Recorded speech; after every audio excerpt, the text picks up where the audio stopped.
Hey everyone, welcome to From Under a Rock, the podcast where we take our friends out from under the proverbial rock by showing them movies they should have seen by now.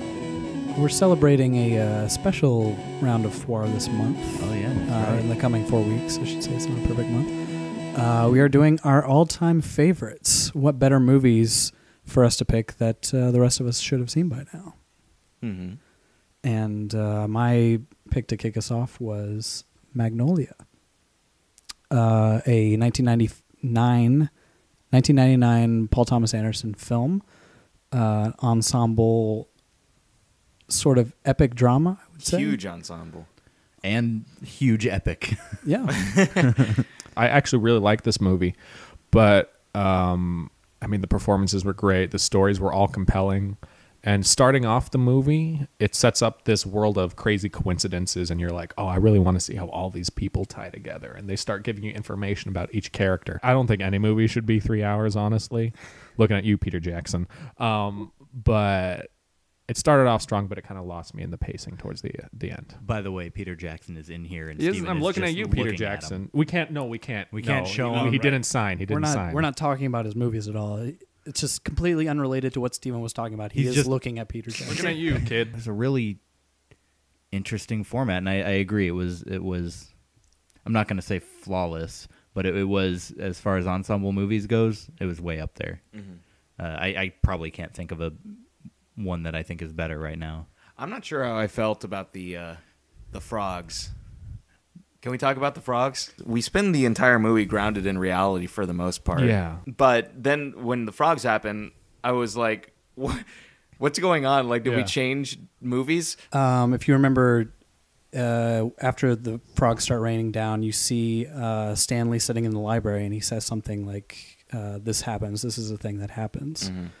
Mm-hmm. Which is a cool line in of itself, I think, just because they're talking about how he is interested in whatever is going on at the time, you know. Mm-hmm. And so this is something that even science can't explain. But I remember, I can't find it now, but I remember looking up raining frogs after I first saw this movie, and apparently it does happen. What? This is raining frogs is a real thing that happens. You guys ready to rate? Yeah.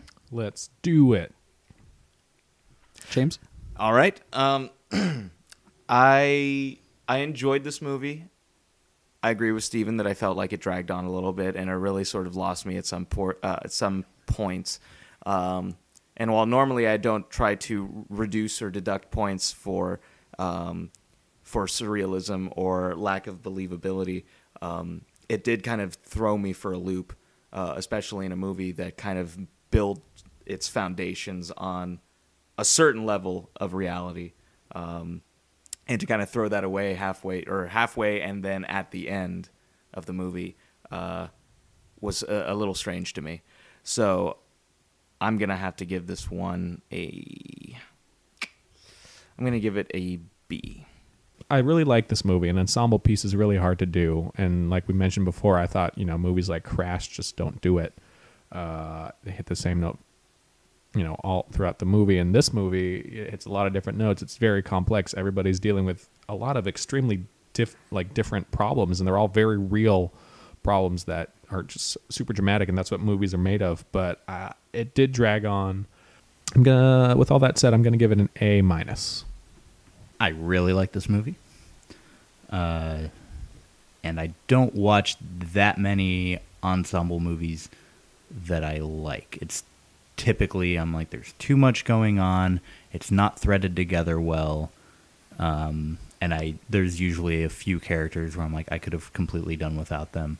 But I really enjoyed it. I do agree that it dragged a little, but I don't think, I disagree that they were using filler stuff. I kind of saw a little bit more purpose. Like it built to something when they were padding scenes, I felt.